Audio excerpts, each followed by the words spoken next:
Sedangkan DPP kan ngurus terus tanya-tanya informasi kan dan sebagainya sudah tahu. Ya. Jadi sinyal-sinyal DPP itu seharusnya kalau kita lihat itu teman-teman tahu seharusnya kan sudah begitu. paham ya. Sudah paham.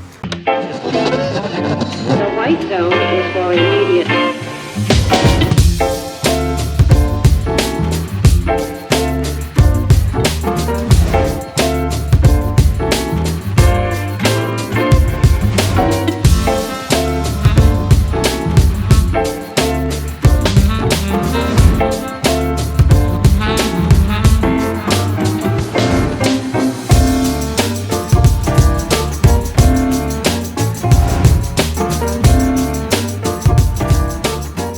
Assalamualaikum warahmatullahi wabarakatuh. Selamat malam sahabat Demokrat.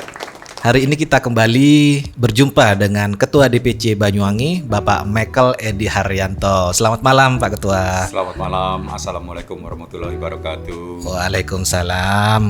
Pak Ketua, tampaknya berseri-seri sekali Pak Ketua ini hadir pada malam hari ini. Sedang dalam perjalanan atau habis dari mana nih Pak Ketua? Ya, jadi beberapa hari lalu setelah yang pertama saya mengunjungi podcast Langit Biru, saya mulai tergelitik, nggak bisa tidur saya. Jadi saya kesempatan kemarin ya dipanggil DPP, jadi saya sempatkan untuk belanja persiapan pengisian podcast. Mantap, gitu ya. Benar banget sahabat Demokrat. Jadi benda yang ada di depan kita ini, yang ada di depan kamera ini adalah milik Banyuwangi, milik Bakomstra Banyuwangi yang memang baru beli ya Pak Ketua ya? Ya, baru beli. Alhamdulillah, mantap. Bisa diceritakan Pak, kenapa kok pilih kamera ini Pak? Saya baru sekarang pegang ini Pak Ketua. Ya, gimana ceritanya? Kita hanya tanya-tanya saja yang bagus untuk video, foto dan sebagainya. Jadi kita hunting di sana, banyak tanya. Ya, akhirnya banyak beberapa rekan-rekan dan toko untuk merekomendasikan jenis ini untuk podcast untuk film itu ya. Jadi sahabat Demokrat, ini kalau saya tanya, kalau saya lihat tipenya apa ini Pak Ketua? Cinema FX ya lah. Saya sih nggak hafal ya tipenya, cuma saya kan tahu diberi ulasan ini kalau beli ini dan sebagainya. Saya kepingin untuk podcast, ini diberikan gini-gini katanya hasilnya itu sangat memuaskan jenis gitu itu. Ya. Ini maaf Ketua. Berapa harganya nih Pak Ketua? Nggak usah lihat harganya. Biar kita tahu seberapa serius Pak Ketua maksudnya gitu loh. Ya, bodinya saja itu harganya 59 juta 900. 59 juta. Wah. 59 juta sahabat Demokrat. Terus lensanya Pak Ketua? Lensanya 24, 24. Diskon 21 sekian begitu. Berarti satu unit saja 80 Pak. Ya kurang lebih begitu. Ya Allah, hebat. Hampir dapat kendaraan Grand Max ya Pak Ketua ya. Mantap. Sahabat Demokrat, berarti serius sekali Banyuwangi untuk menggarap atau merealisasikan studio podcast juga ya Pak Ketua ya. Dan tentunya masih ada barang yang lain yang dipersiapkan termasuk mixer dan lain-lainnya Pak Ketua ya. Ya sudah lengkap karena habis seperti ini, jadi kita melihat beli mixer, beli mic, ya beli headphone, semua sudah lengkap, tinggal Bakomstra Situbondo untuk mengajarin Banyuwangi gitu ya. Alatnya sudah lengkap. Siap ya teman-teman ya. Siap. Terus namanya Pak Ketua sudah disiapkan Pak Ketua? Sudah. Ya, Banyu Biru. Wah, ini mencontoh ini juga Langit Biru. Di sana karena Banyuwangi, Banyu Biru. Banyuwangi. Tepuk tangan. Ya, jadi Banyu Biru itu singkatannya Banyuwangi Membiru. Mantap, Banyuwangi Membiru. Mendemokrat pastinya gitu ya. Oh ya. Jadi sepakat sekali, nama yang sangat bagus, mudah diingat dan identik dengan Banyuwangi. Saya sepakat dengan filosofinya Pak Ketua.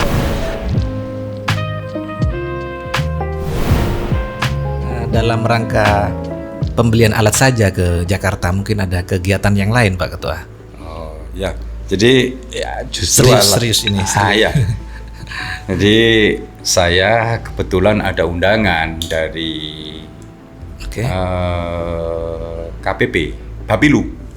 Ya, Bang DPP. Andi Arif, saya diundang ke Jakarta. Diundangnya hari Selasa kemarin, karena hari Selasa ada tugas, jadi saya minta hari Kamis. Bang Andi sakit, akhirnya diterima Jumat.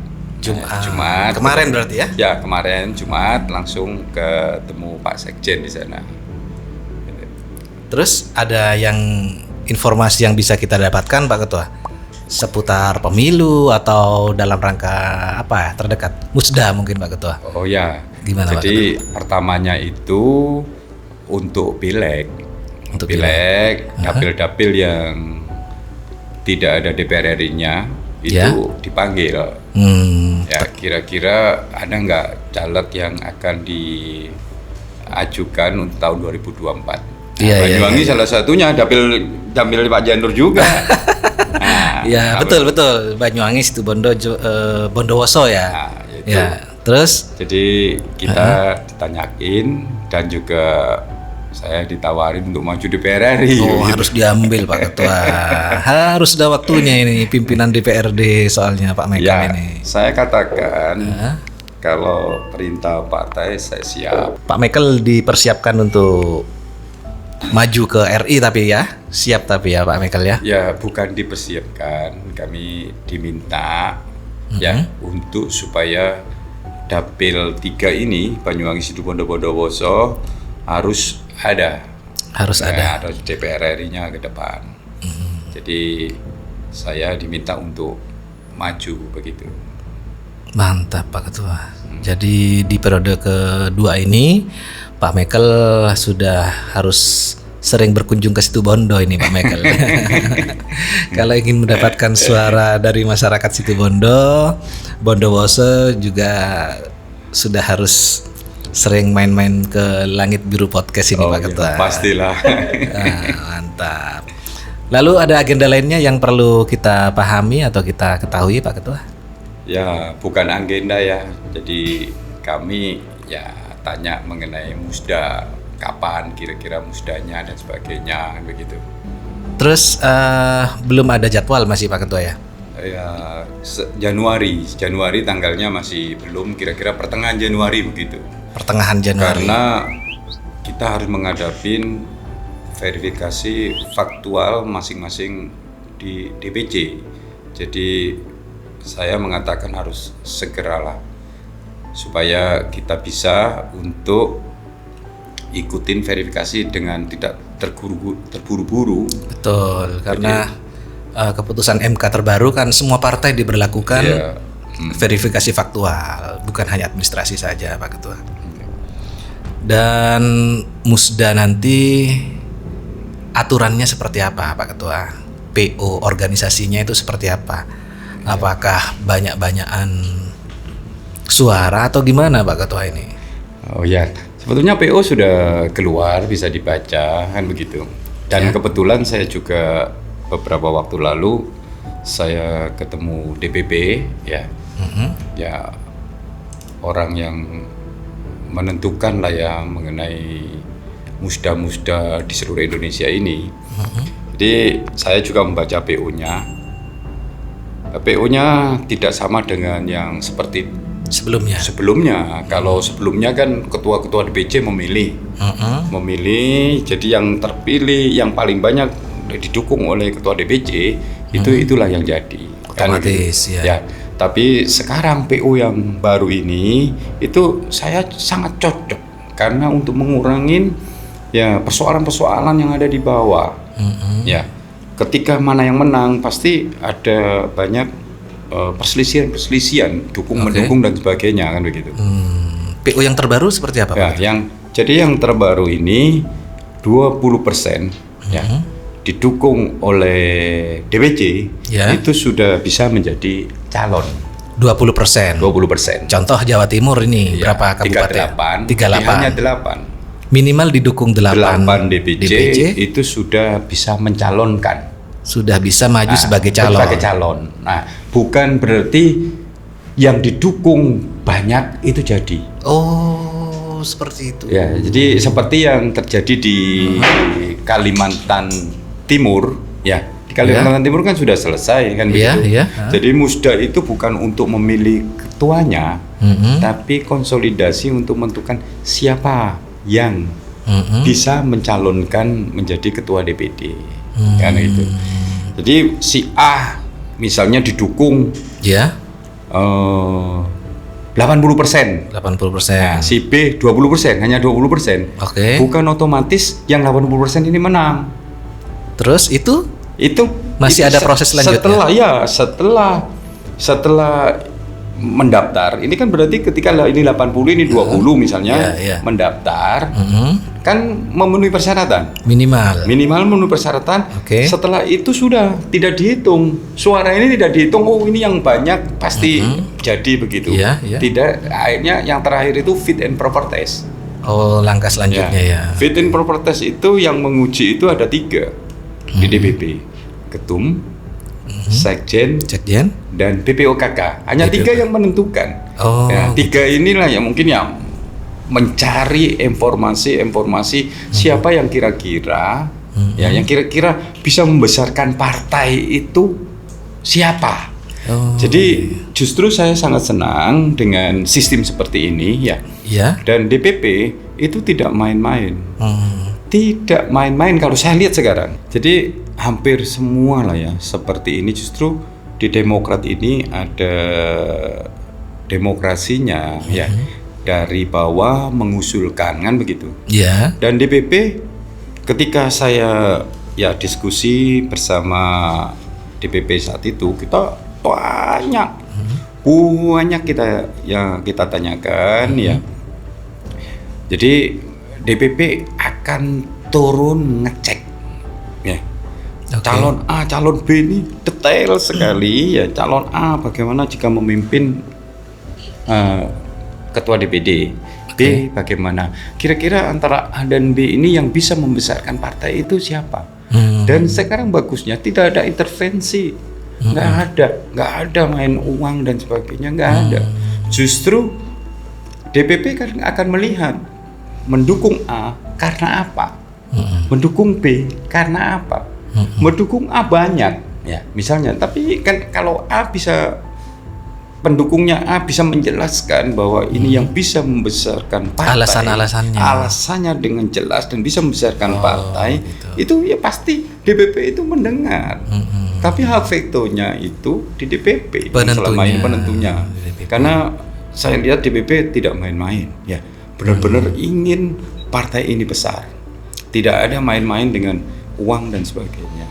Kalau saya lihat kemarin, kita kan diskusi hanya beberapa ketua DPC di sana ya, kita ngomong buka-bukaan ya, hanya buka-bukaan.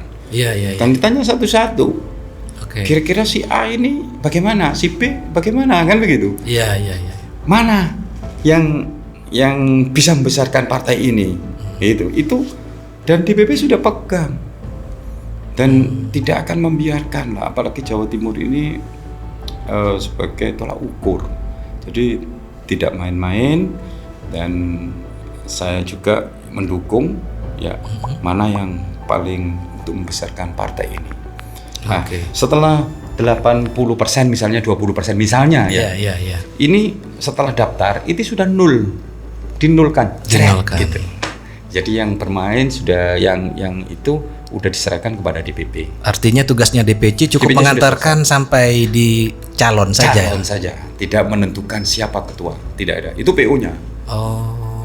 Dan ini juga membuat tidak terlalu terbentur dan sebagainya. Benturan yang sangat kita hindari begitu ya. Terakhir Pak Ketua, apakah sudah punya pilihan tapi Pak Mekel untuk Musda ini? Boleh disampaikan atau tidak ini? Semua orang tahu ya. Ya siapa yang saya pilih, saya ngikutin DPP kan begitu. Jadi teman-teman juga begitu. Teman-teman baik yang mendukung Tanah pendukung sini. Oke. Itu semua mengatakan, ya Pak Janur sudah tahu sendiri. Pokoknya yang dipilih DPP itu yang dipilih kan begitu. Ya, Cuma ya, kan ya. kadang-kadang kita harus melihat mana yang diinginkan DPP itu kan kita harus mengenai seorang politisi. Iya, iya. Seharusnya kita bisa melihat gitu ya. sinyal-sinyal. Sinyal-sinyal yang Harus ada. peka ya. Siapa yang kira-kira yang bisa membesarkan partai ini kan gitu. Terus siapa yang kira-kira yang sedikit saya nggak tahu ya dikendaki DPP. Nah, jadi saya mulai awal kan sudah tahu gitu ya. Jadi kalau DPP mengendaki ini karena PU-nya seperti itu, kita akan tunduk, menyerahkan kepada DPC kan kita kan nggak tahu. Ya. Calon A kan tidak seluruhnya, kita nggak tahu bagaimana karakternya, hanya sebatas luar saja ketemu dan sebagainya. Sedangkan DPP kan ngurus terus, tanya-tanya informasi kan dan sebagainya sudah tahu. Ya, jadi sinyal-sinyal DPP itu seharusnya kalau kita lihat itu teman-teman tahu seharusnya kan Sudah begitu. paham ya. Sudah paham. Jadi gitu seperti itu. Artinya Demokrat Jawa Timur tidak kekurangan stok pemimpin yang layak, yang mumpuni. Selain 1, 2, mungkin ada 3, tetapi kita akan memilih yang terbaik dan rasional menurut. Jangan, bukan kita yang memilih, Kita yang mengajukan mengusulkan. usul, yang memilih sana DPP. Ya, siap. PU yang terbaru seperti itu. Iya. Ya. Ya, Bisa dipahami. Oke. Mudah-mudahan ketua Mudah-mudahan. DPC itu kompak ya, mulai memikirkan strategi ke depannya. Jadi tidak, kan sudah selesai ya. Ya. Mas Emil sudah cukup, ada 12, jadi 20% lebih sudah menyatakan dukungan ya. Nanti tanggal 9 deklarasi. Oke. Ya, tanggal 9, kalau nggak tanggal 12 kita deklarasi ya, dukungan ya, tapi dukungan yang didukung oleh DPP kan begitu. Gitu ya. Setelah musda ini tidak ada perselisihan, kita sama-sama untuk Fokus membesarkan partai energi ini. kita untuk membesarkan partai Jadi setelah musda tersebut. janganlah berdebat ini pilihan Mas Emil dan Mbak Bayu ini sudah selesai. Sudah selesai. Karena menurut saya sudah selesai, tinggal DPP saja. DPP yang menentukan ya siapa kira-kira kan begitu. Mantap. Jadi tidak perlu ketua-ketua DPC itu bentrok, saling bermusuhan percuma. Ya, tidak bisa memenangkan musuhan, menekan dan sebagainya, tidak bisa memenangkan. Ya, sekarang ini persyaratan 2 calon ini Sama-sama terpenuhi. sama terpenuhi, dan urusan DPP nanti kita melihat apa yang diputuskan DPP.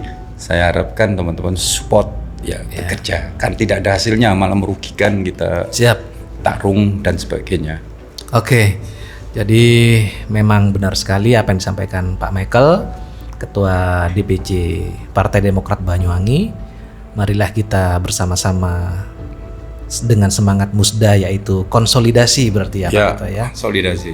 Dan kita yakin apa yang ditentukan oleh DPP adalah yang terbaik untuk Betul. Partai Demokrat ke depannya. Terima kasih, saya Janur Sasrananda. Mohon pamit dari ruang visual Anda. Terima kasih atas kehadirannya Pak Michael. Ya, terima kasih. Assalamualaikum warahmatullahi wabarakatuh.